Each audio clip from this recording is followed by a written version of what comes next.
दोष आधी निवृत्त करावेत का गुण आधी प्राप्त करून घ्यावेत? कोणी म्हणेल नाही नाही दोष घालवल्याशिवाय गुण कसे येतील, कोणी म्हणेल तसं नाही. आपल्याकडे दोन्ही भूमिका आहेत. पण बहुतांश वेळेला असं होतं की दोष निवृत्ती केली जाते आणि मग गुणांचं आधान केलं जातं, कारण गुण आणि दोष या दोघांचाही आश्रय असणारं एकच अंतःकरण आहे. त्यामुळे आधी दोष निवृत्ती करणं आणि मग गुणप्राप्ती करून घेणं ही एक सामान्य रीती मानली गेलेली आहे, सामान्य रीती आहे. आधी दोष घालवा आणि मग गुणांची प्राप्ती करून घ्या. नाहीतर असलेले दोष पुन्हा त्या गुणांना गुण म्हणून राहू देणार नाहीत वगैरे. अगदीच घरातलं उदाहरण जर द्यायचं झालं तर आपल्याकडे जेव्हा पाहुणे येणार असतात, मुलीला बघायला मुलाला बघायला काही पाहुणे वगैरे येणार असले तर घरात ती जी गृहिणी असते ती घर आवरते. घर आवरते म्हणजे काय करते तर फक्त बाहेरची बैठकीची खोली आवरते, कारण आत ते येत नाहीत याची खात्री असते. त्यामुळं बाहेरची खोली आवरते. बाहेरची खोली आवरते म्हणजे काय करते? बाहेरची खोली आवरते. आवरणं म्हणजे काय असतं? समोर दिसणारा सगळा गोंधळ हा एकत्रित करून कपाटामध्ये कोंबायचा असतो आणि त्याला कडी लावायची असते. दृष्टी आड सृष्टी एवढंच असतं.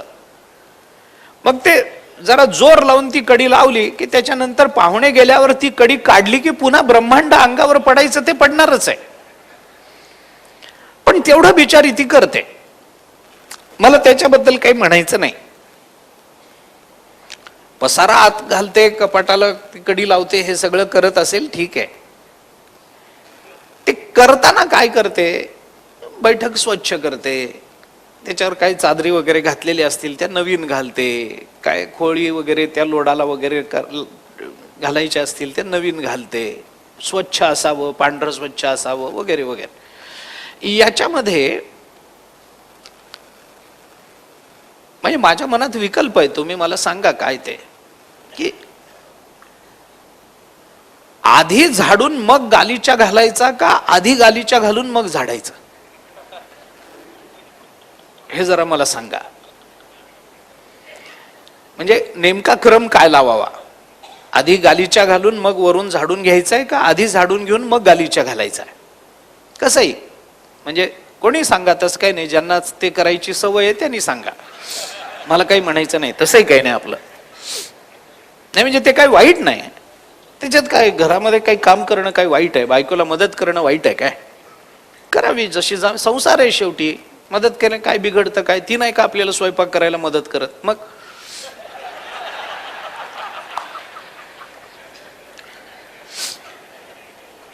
बर, काय नेमका क्रम काय लावायचा?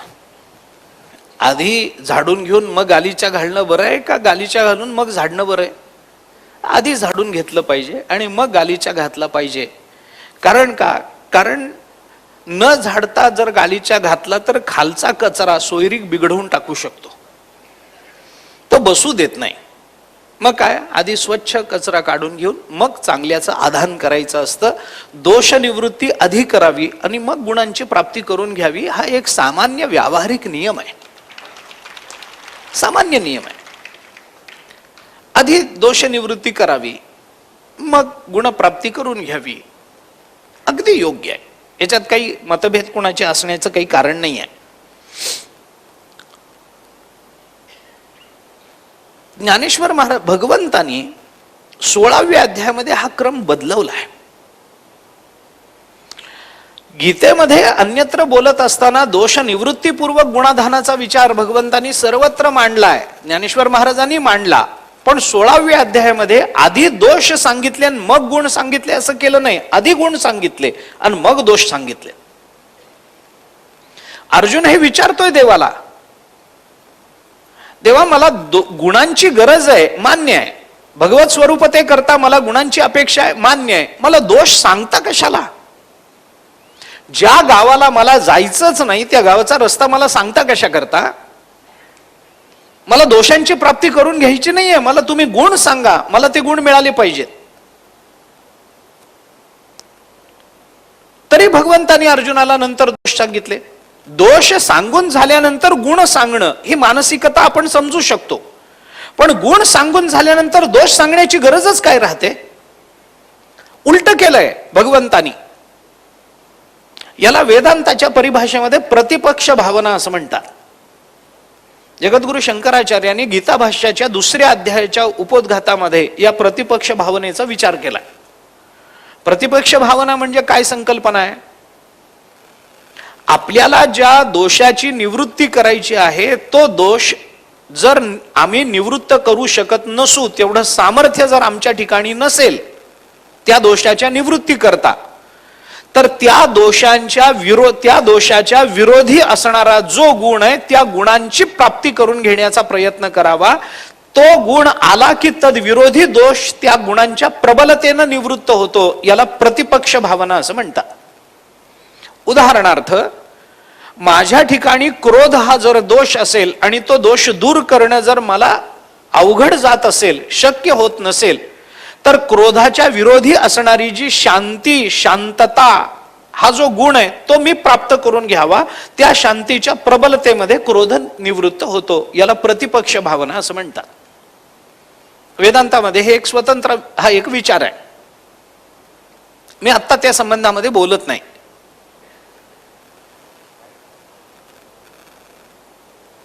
भगवंतानी ही भूमिका मांडली आहे. 26 गुण आहेत आणि नंतर 6 दोष आहेत.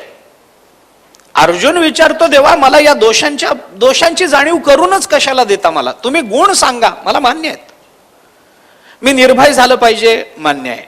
माझी सत्वसंशुद्धी झाली पाहिजे, मान्य आहे.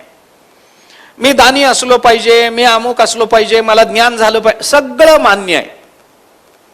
मग काम, क्रोध, लोभ वगैरे हे सगळं तुम्ही जे मला 6 दोषांचा विचार सांगता, कशा करता? सांगू नका, मला त्या गावाला जायचं नाहीये. आणि मग ज्ञानेश्वर महाराजांनी अर्जुनाला हे समजावून सांगितलंय की बाबा, हे तुला दोष एवढ्या करता सांगितलेत,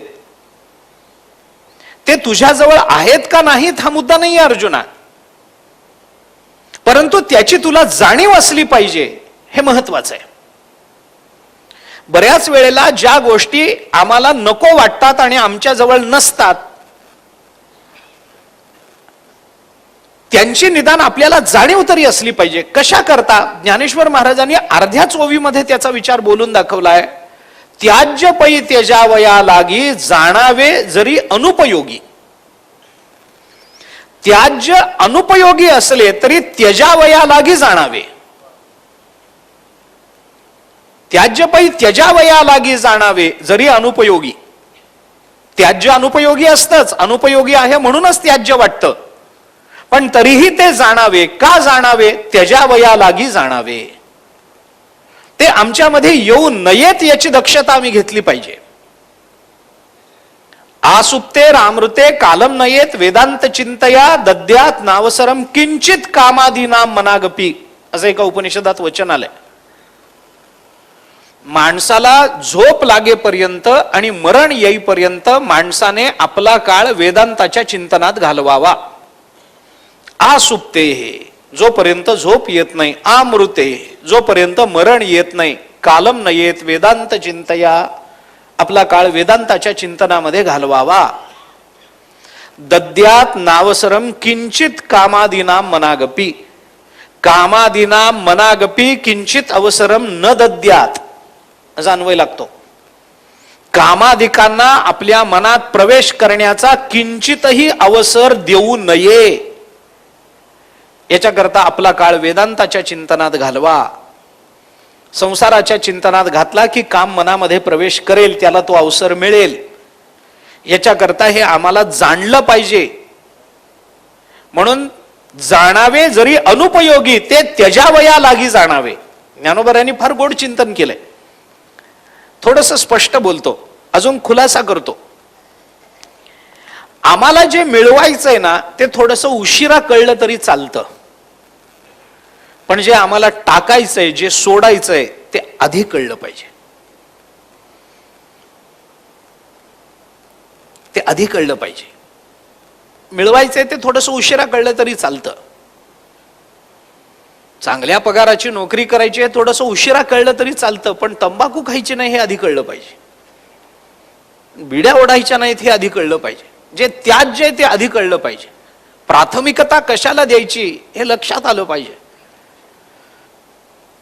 आमच्या जीवनाची प्राथमिकता म्हणजे त्याला आता मराठीमध्ये त्याला प्रायोरिटी असं म्हणतात, तर ते समजून घ्या.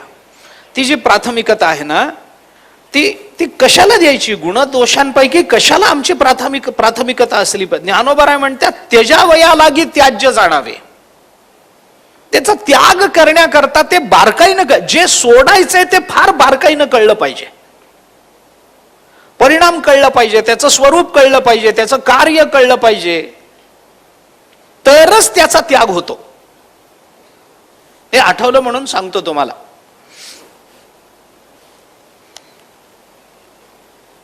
माझ्या परिचयाचे संगीतज्ञ आहेत, नाव सांगत नाही आता, पुणे आकाशवाणीवर ए ग्रेड कलाकार होते, निवृत्त झाले. व्हायोलिन वाजवायचे, फार छान. अनेक मोठ्या मोठ्या गायकांना साथ केलेली आहे, स्वतंत्र कार्यक्रम केले, नाव प्रसिद्धी पैसा चांगलं कमावलं. ते घरी विद्यार्थ्यांचे क्लास घ्यायचे, व्हायोलिनचे विद्यार्थी यायचे शिकायला. आणि मग ते शिकवायला लागले की काही काही रागामध्ये काही स्वर वर्ज्य असतात ना, मला त्यात फारशी गती नाही. काही काही रागामध्ये काही स्वर वर्ज्य असतात. भूप राग आहे, नी आणि म वर्ज्य आहे. सारे ग प ध सा सा ध प ग रे सा सा रो हा रो त्याचा आहे, मध्यम वर्ज्य आहे. भूप रागामध्ये मध्यम वर्ज्य. भूप राग प्राथमिक शिकवला जातो, पहिल्यांदा भूप राग शिकवला जातो. मग ते विद्यार्थी आता ते व्हायोलिन हे वाद्य असं आहे की त्या वाद्याला जे स्वर त्या तारेवरती जिथं बोट ठेवायचं आणि तो स्वर काढायचा, ते सवयीनं आणि त्याच्यात सरावानंच ते होतं. सतारीसारखे पडदे नसतात व्हायोलिनला. आपण तज्ञ असाल त्यातले, तर सतारीसारखे पडदे नाही आहेत त्याला, की तो त्या पडद्यावर गेलं की सा मग रे मग असं, ते असं काही सतारीसारखं नाही आहे. ते सवयीनं अभ्यासानंच ते होतं. कुठे दाबलं म्हणजे कुठला स्वर निघतो हे व्हायोलिनच्या अभ्यासानंच कळतं. आता ते विद्यार्थी चुकणारच. मग आता ते भूप रागामध्ये मध्यम नाही आहे, मग आता ते विद्यार्थी शेवटी चुकणार. तो मध्यम वाजायचा, एखादा स्वर वाजायचा, मग त्याला 2-3 वेळा अरे हा नाही वाजवायचा आहे, नाही ते काही त्याला कळायचं नाही. मग त्यांची शिकवण्याची हातोटी विलक्षण होते. ते काय करायचे, बाकीच्या सगळ्या विद्यार्थ्यांना म्हणायचे तुम्ही थांबा, आता कोणी तू वाजव. मग पुन्हा तो मध्यम वाजला की ते म्हणायचे थांब, तुझ्या व्हायोलिनवर मला जरा मध्यम लावून दाखव, तुझा मध्यम चुकतोय, मध्यम लावून दाखव. मग तो मध्यम लावायचा. त्या तारेवर मध्यम लावताना मग नाही अजून थोडं थोडं थोडं वाढव, थोडं, अरे फार वाढलं, थोडं कमी कर, कमी कर, नाही इतकं नाही, थोडं वाढव, मण्यावर वाढव, खुंटीवर वाढव. असं करत करत करत करत त्याला बरोबर मध्यम वाजवायला लावायचे. बरोबर मध्यम त्याचा वाजला, इतका खटावटोप त्याच्याकरता अर्धा पाऊण तास घालवायचे. स्वर कमी झाला, स्वर जास्त झाला, तो असाच झाला, तो मंद्रकातच गेला, तो असाच झाला, हे करत करत करत त्यांना अपेक्षित असणारा मध्यम बरोबर वाजला की ते म्हणायचे आता थांब, वाजव मध्यम. मग मध्यम वाजला की मग त्याला सांगायचे हा जो मध्यम आहे ना तो वाजवायचा नाही. भूमिका ही आहे, त्याज्य पै त्यजावया लागी जाणावे, जरी अनुपयोगी तरी त्यजावया लागी जाणावे. ज्याचा त्याग करायचा आहे ते बारीक कळलं पाहिजे, ज्याचा स्वीकार करायचा आहे ते उशिरा कळलं तरी चालतं. भगवंतानी अर्जुनाला पहिल्यांदा गुणसंपदा सांगितली आणि मग दोष सांगितले. ही प्रतिपक्ष भावना आहे आचार्यांच्या भाषेमध्ये. आणि या सगळ्या गुणसंपदेचा विचार आधी का सांगितला? कारण अर्जुन आता 16व्या अध्यायात आलाय, तो अगदी प्रारंभात नाहीये की ज्याला सुरुवातीला असं सांगावं लागतं. तो आता प्रगल्भ आहे. 15व्यामध्ये अर्जुनाला संसाराचं सगळं चित्रण वृक्षाच्या रूपकातून दाखवून झाल्यानंतर भगवान अर्जुनाला थोडंसं प्रगल्भ मानतायत. आणि जेव्हा आपली प्रगती होते, आपला प्रगल्भ होतो, आपण बुद्धीनं थोडेसे प्रगल्भ होतो, त्यावेळेला क्रम सांगण्याची गरज पडत नसते. अभ्यास क्रमानं सांगण्याची गरज कधी पडते? प्राथमिक अवस्थेमध्ये पडत असते. बुद्धीची प्रगल्भता, लहान मुलाला काम सांगायची आहेत, त्याला आपण हे सांगू शकतो की नाही, हे बघ बाजारात जा, आधी जाता जाता दूध घे बरं, मग तिथून थोडस पुढे गेलास की मग फुलं मिळतात ती घे, त्यानंतर मग त्या काकूंकडे जा आणि त्यांना हा निरोप दे, आणि मग येता येता इकडून ये आणि मग तिकडून आलास की ते घर लागेल, मग माझं हे काम करून ये. हे लहान मुलाला सांगणं बरोबर आहे. नवऱ्याला सांगताना अहो जरा फुलं घेऊन या, दूध घेऊन या, एवढा निरोप देऊन या, याच्यात क्रम सांगितलाय काय? नाही, कारण त्याला माहितीये की क्रम कसा लावायचा आहे, कारण तो प्रगल्भ मानला गेलेला आहे.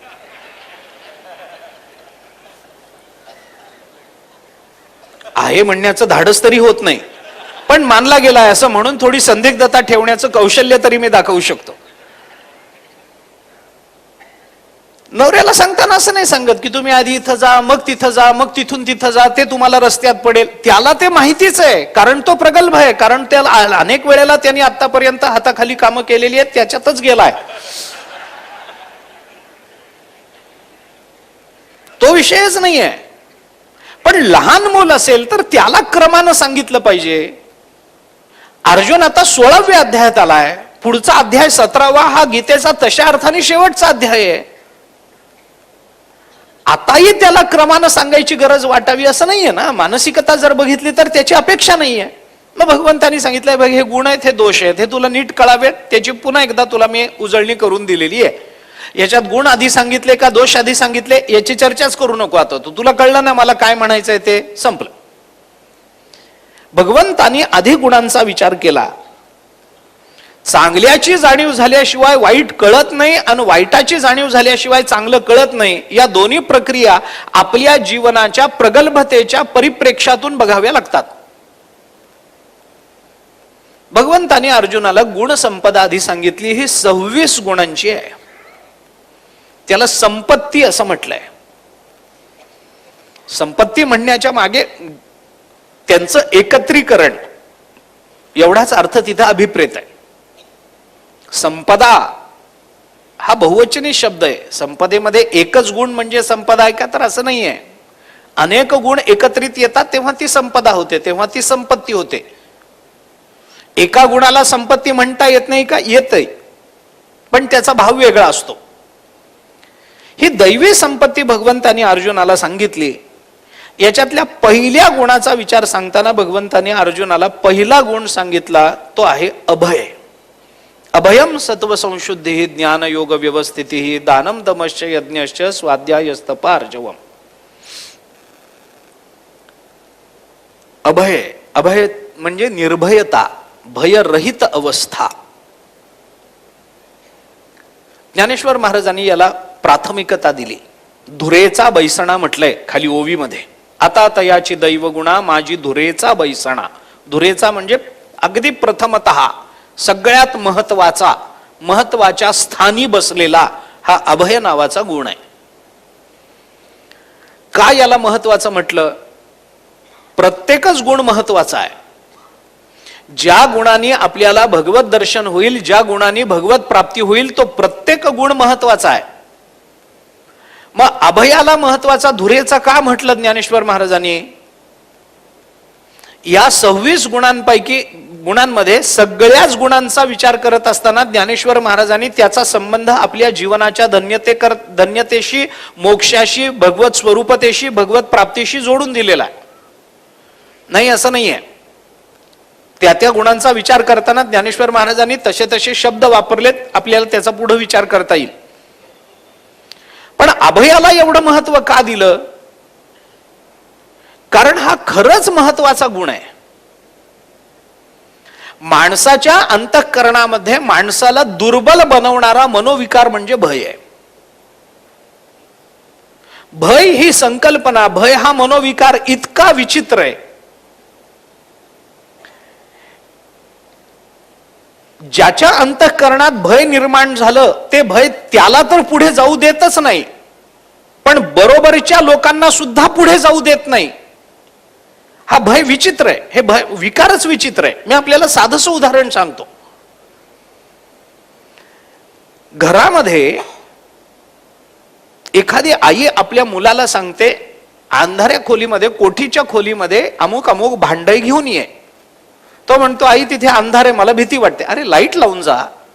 नाही, मला भीती वाटते, खोलीच्या दारापर्यंत जायची. पूर्वीच्या काळी कोठीच्या खोल्या होत्या, अंधाऱ्या खोल्या होत्या.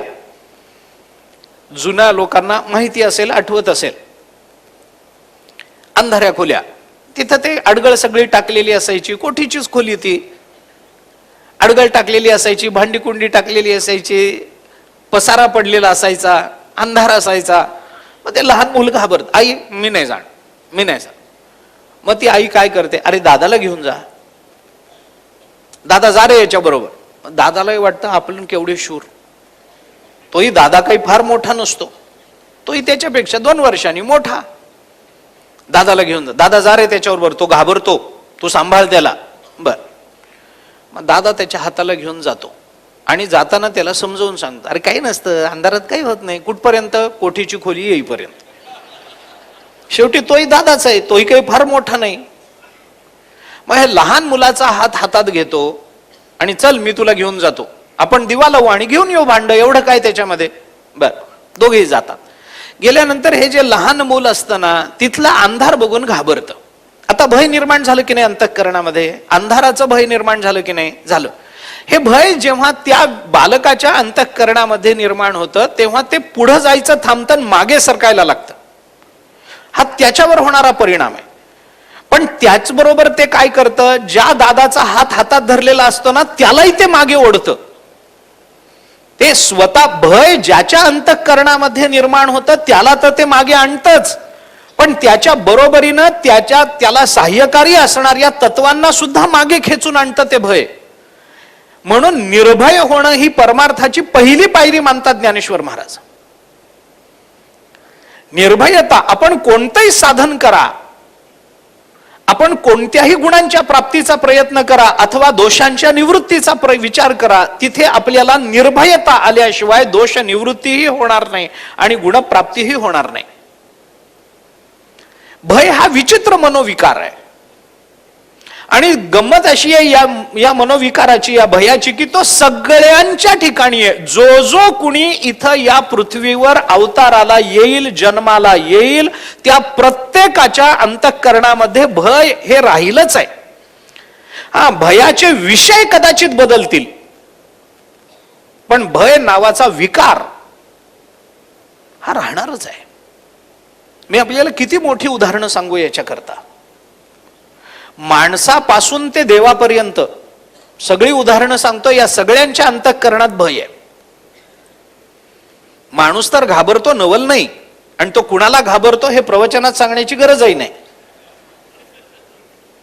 तो घाबरतोच, मोठ्यांना घाबरतो वगैरे वगैरे. ते भय विकार काय आहे हे समजून घेऊ आपण. सगळ्यांना भय आहे, माणसाला भय आहे, देवाला भय आहे, संत घाबरतात. बोलू पुढे, वेद सुद्धा घाबरतो. मी प्रमाणाने बोलतो. माणसाच्या भयाची आलंबनं हजारोनी आहेत, भयाची कारणं हजारोनी आहेत. त्या भर्तृहरीने एके ठिकाणी चिंतन करताना, भोगे रोग भयम, कुले च्युती भयम, वित्ते नृपालाद भयम, माने दैन्य भयम, बले रिपू भयम, रूपे जराया भयम, हे सांगितलंच आहे. हे सगळे भयच सांगितले. कुणाला कशाचं भय असतं, कुणाला कशाचं भय असतं, प्रत्येकाच्या भयाची कारणं वेगळी असतील.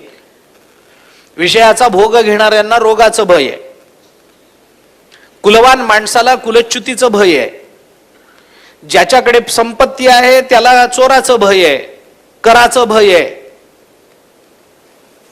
काय ते आता ईडी हा, ईडीच म्हणतात, त्याचं भय आहे. माने दैन्य भयम, ज्याला जो थोडासा मानी आहे, अभिमानी आहे, त्याला दीनतेचं भय आहे. बले रिपू भयम, बलवान माणसाला शत्रूचं भय आहे, आपल्यापेक्षा बलवान कोणी निर्माण होईल काय याचं भय त्याच्या अंतःकरणात आहे. रूपे जराया भयम, रूपसंपन्न माणसाला म्हातारपणाचं भय आहे, कारण म्हातारपणात रूप टिकत नाही. शास्त्रे वाद भयम, जो शास्त्री आहे, जो शास्त्र अभ्यासक आहे, त्याला वादात पराजित होण्याचं भय आहे. गुणे खलभयम, गुणवान माणसाला खलपुरुषाचं भय आहे. काये कृतांतात भयम, शरीर धारण करणाऱ्याला मरणाचं भय आहे. सर्वम वस्तू भयान्वितम भुवि नृणाम वैराग्यमेवा भयम, सगळ्या वस्तू भयानक ग्रस्त आहेत या जगतामध्ये. भर्तृहरी बोलतात एक वैराग्य आहे ज्याला कशाचंही भय नाही आहे. जाऊ द्या, तो विषय आता जाऊ द्या. पण मनुष्य सगळ्यांना घाबरतो. मनुष्याच्या अंतःकरणात भय आहे ही वस्तुस्थिती आहे. कुणाला घाबरतो हे प्रसंगवशात तिथं तिथं ठरत जात. अहो, लहान असताना वडिलांना घाबरतो, किंवा लहान असताना आईला घाबरतो, तरुण झाला की वडिलांना घाबरतो, थोडासा अजून मोठा झाला, प्रौढ झाला की मुलांना घाबरतो, म्हातारपणामध्ये रोगाला घाबरतो. आहेच आहे की, कुठली अवस्था कशी जरी असली तरी माणसाला भय आहेच आहे. ते एकदा बादशहाने विचारलं म्हणे बिरबलाला की आपल्या नगरामध्ये बायकोला घाबरणारी किती, न घाबरणारी किती. आता काही गरज होती विचारायची, त्याने विचार. बिरबलाने त्याला उत्तर दिलं, बहुतेक सगळे घाबरणारेच आहेत, न घाबरणारं सहसा कोणी नाही. तर म्हणाला सिद्ध कर. असं कसं होईल, एखादा तरी असेलच ना. म्हटलं सिद्ध करू. दुसऱ्या दिवशी बिरबलांनी दवंडी दिली की बायकोला घाबरणाऱ्यांनी एक रांग करावी आणि न घाबरणाऱ्यांनी दुसरी रांग करावी. रांगा झाल्या. बिरबलाने बादशाला सांगितलं चला बघायला जाऊ. बघायला गेले. आता बायकोला घाबरणाऱ्यांची रांग विष्णुपुरीच्या प्रकल्पाच्या पुढे गेलेली. सगळेच घाबरणारे, त्याला काय करता. बिरबलांनी सांगितलं बघा हे सगळे घाबरणार. तेवढ्यात एक गृहस्थ पळत पळत पळत पळत आला, बघितलं आणि बायकोला न घाबरणाऱ्याच्या रांगेमध्ये उभा राहिला. बादशाला वाटलं चला एक तरी आहे आपल्या राज्यामध्ये ज्याच्या मनगटात जोर आहे. तो म्हणाला बघ बिरबल, एकटा तरी आहेच की नाही. तो म्हणाला बहुतेक सगळे. बघ एकटा न घाबरणाऱ्याच्या रांगेत उभा आहे. बिरबल म्हणाला विचारू. गेलं त्याच्यात. का रे बाबा या रांगेत तुला कळली नाही रांग, सगळे या रांगेत. तो म्हणाला कळली रांग. बायकोला न घाबरणाऱ्याच्या रांगेत तू उभा आहेस. हो. घाबरत नाहीस. तो म्हणाला तसं नाही. मग मी बायकोला घाबरणाऱ्याच्याच रांगेत उभं राहायला घरातून बाहेर पडत होतो, तेवढ्यात बायकोने सांगितलं न घाबरणाऱ्याच्या रांगेत उभं राहा, म्हणून इथं उभा राहिलोय.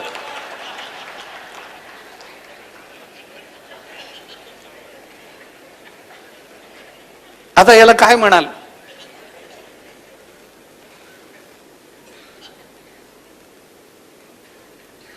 बिरबलाने सांगितलं. बादशाह म्हणाला तुझं म्हणणं बरोबर आहे. बिरबलाने विचारलं पण बायकोला घाबरणारी किती, न घाबरणारी किती, असा प्रश्न तुम्हाला पडलाच कशामुळे.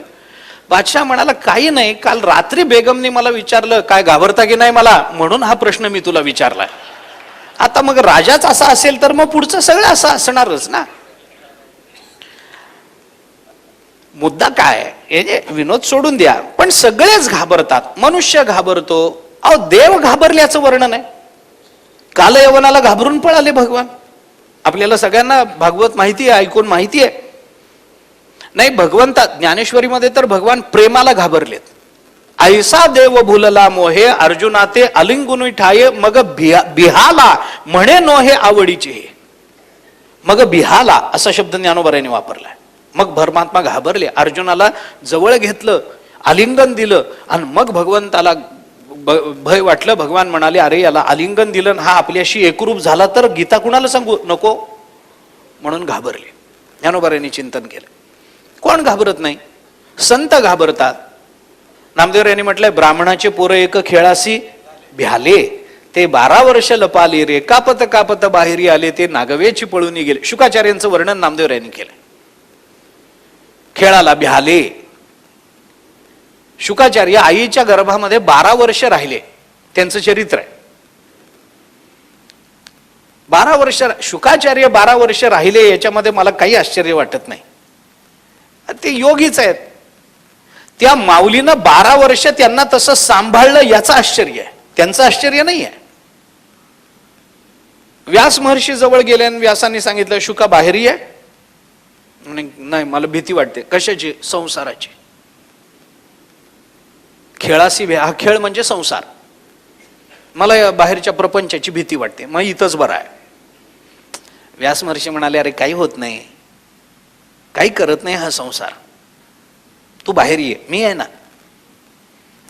शुकाचार्याने सांगितलं, नाही नाही, तुम्ही जरी मला काही म्हटलं तरी मी बाहेर येत नाही, मला भीती वाटते. त्यांनी सांगितलं, अरे काही करत नाही संसार, मी तुला सांगतो ना. ते म्हणाले, तुम्ही कोण?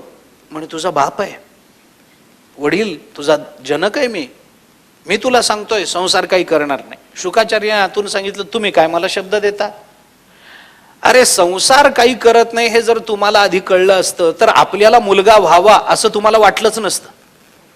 ज्या अर्थी तुम्हाला मुलगा व्हावा असं तुम्हाला वाटलंय त्या अर्थी तुम्ही स्वतः संसारात अडकलेले आहेत, मुलाचं तोंड बघावं म्हणून. आणि तुम्ही काय मला सांगता संसार काही करत नाही, माझा विश्वास नाही. तेव्हापासून बापाच्या शब्दावर विश्वास न ठेवण्याची परंपरा सुरू झालेली आहे. माझा नाही विश्वास. मग ज्याच्या ताब्यात हा प्रपंच आहे ना त्यांनी मला सांगावं, मग भगवंताला यावं लागलं.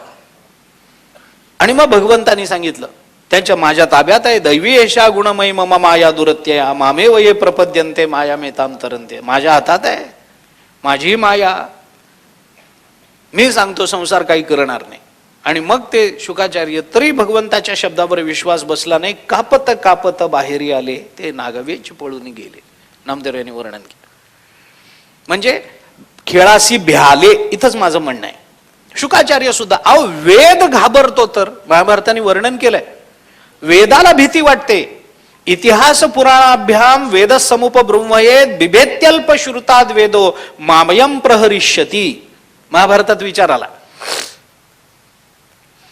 इतिहास आणि पुराणाचं उपब्रह्मण करून माणसाने वेदाचा चांगला अभ्यास करावा असं महाभारताने म्हटलंय. वेद समुपब्रह्मयेत, इतिहास आणि पुराणाचा चांगला अभ्यास करा, वेदाचं उत्तम पद्धतीनं उपब्रह्मण करा. का? बिभेत्यल्प श्रुताद वेदो मामयम प्रहरिष्यती. वेदो अल्पश्रुताद विभेती. वेद हा सुद्धा घाबरतो. कुणाला घाबरतो? ज्यांना वेद पूर्ण कळालाय त्यांना वेद घाबरत नाही, आणि ज्यांना वेदाशी काहीच घेणं देणं नाही त्यांनाही वेद घाबरत नाही. ज्यांना कळालेलं नाही पण कळालेलं आहे असं वाटणाऱ्या अर्धवटांना वेद घाबरत असतो. बिभेती अल्पश्रुताद वेदो. वेदो अल्पश्रुताद बिभेती. जे अल्पश्रुत आहेत, अर्धवट आहेत, अर्ध्या हळकुंडानं पिवळे झालेले आहेत, असे जे लोक आहेत ना यांना वेद घाबरतो. का? कारण वेद म्हणतो ज्यांना वेद कळालाय ना ते चुकीचा अर्थ लावत नाहीत, ज्यांना कळाला नाही ना तो त्या वेदाच्या नादालाच लागत नाहीत. पण जे अर्धवट ज्ञानी आहेत ना ते माझा कसा अर्थ लावतील मला सांगता येणार नाही, म्हणून वेद त्यांना घाबरतो. अल्पश्रुताद विभेती. पण वेद घाबरतो, एवढं मला सांगायचंय. संत घाबरतात, देव घाबरतो, माणूस घाबरतो. कुणाच्या अंतःकरणात भय नाही मला सांगा ना? सर्वांच्या अंतःकरणामध्ये हे भय आहे. भय हा विचित्र मनोविकार आहे.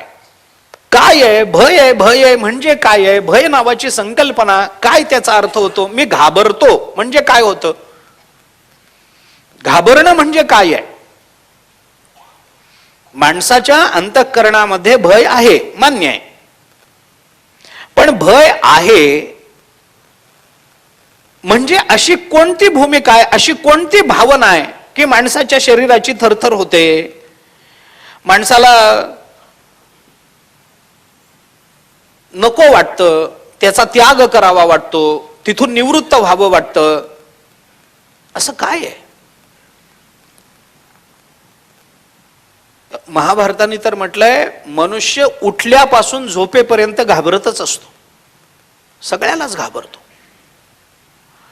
अहो मी अजून साधं सांगतो. शोक आता असं आहे, शोकस्थान सहस्त्राणी भयस्थान शतानीच दिवसे दिवसे मूढम आविशंती नच पंडितम.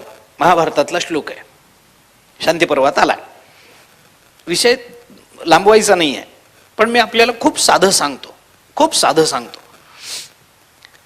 आपण आता घरातून प्रवचनाकरता बाहेर पडलात, चप्पल घालून आलायत का अनवाणी आलाय? चप्पल घालून. मनुष्य बाहेर जाताना चप्पल घालतो. कशा करता? कशा करता? अगदी साधा साधा, मग काही फार अवघड बोलतोय अशातला भाग नाही. आपण बाहेर जाताना चप्पल घालतो. कशा करता? पायात काही काच घुसू नये, काही काटा टोचू नये, काही ठेच लागू नये, दगड घुसू नये, याच्या करता. काच घुसली तर काय होतं? काढून टाकावी. नाही, काच घुसली तर जखम होईल. आधीच डायबिटीस आहे, आधीच मधुमेह आहे, पायाची जखम आहे, वाढत गेली तर पाय कापावं लागेल, तेवढ्यावर भागलं नाही तर जीव जाईल, म्हणून चप्पल घाल. भीती कशाची आहे बघा, भीती कशाची आहे बघा. काय होतं? अवृत्तिर्भयम अंत्यानाम. कोण कशाला घाबरतं याचे 3 वर्ग आपल्याला शास्त्रांनी केलेले दिसून येतात. अवृत्तिर्भयम अंत्यानाम. कुणाला कशाचं भय आहे? मध्यानाम मरण भयम, मरणात भयम किंवा मरण भयम काही म्हणा.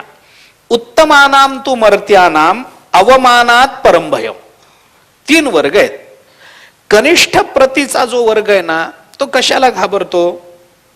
निकृष्ट स्थितीतला. अवृत्तिर्भयम अंत्यानाम.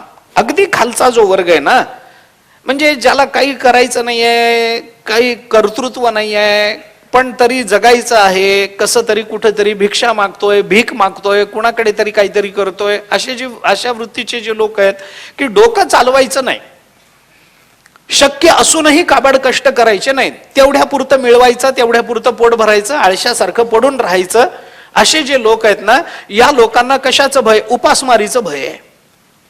मध्यम लोकांना मरणाचं भय आहे आणि श्रेष्ठ प्रतीच्या लोकांना अपमानाचं भय आहे. त्यांना मरणापेक्षा अपमान वाईट. आपण गीता वाचा, गीतेमध्ये तशी मला आता ते सगळं सांगायचं नाहीये, पण हे भय आहे. काय आहे ही भय नावाची संकल्पना? काय आहे याचा विचार थोडासा करा.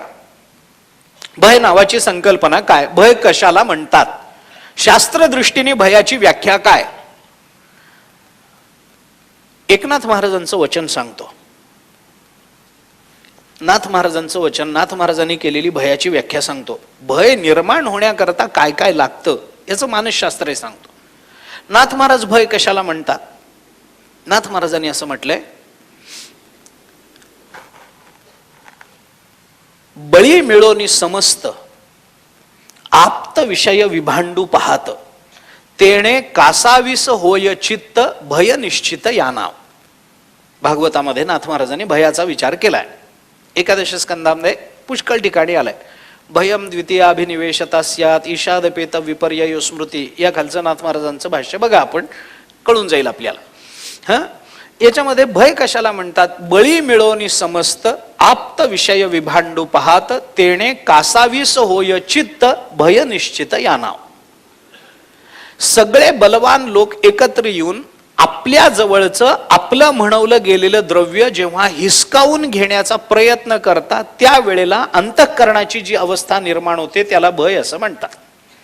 आप्त विषय विभांडू पाहत तेणे कासावीस होय चित्त भय निश्चित या नाव. त्याला भय असं म्हणतात. ही भयाची एक व्याख्या झाली नाथ महाराजांनी केलेली. पण याच्यामध्ये अनेक गोष्टी सामावल्या आहेत. मी अनेक वेळेला सांगतो आणि पुन्हा सांगायला मला कोणताही संकोच नाही की आपल्या संतांसारखे मानसशास्त्रज्ञ याच्या पूर्वी झाले नाहीत आणि पुढे होण्याची शक्यता नाही. आपल्या संतांनी मानवी मनाचा जो बारीक अभ्यास केलाय. भय कशाला म्हणतात? कासावीस, चित्ताची कासावीसता याला भय म्हणायचंय. चित्त कासावीस होतं, पण कशाने होतं? आप्त विषय जेव्हा आपल्यापासून लांब जायला लागतात तेव्हा माणसाला भीती वाटते.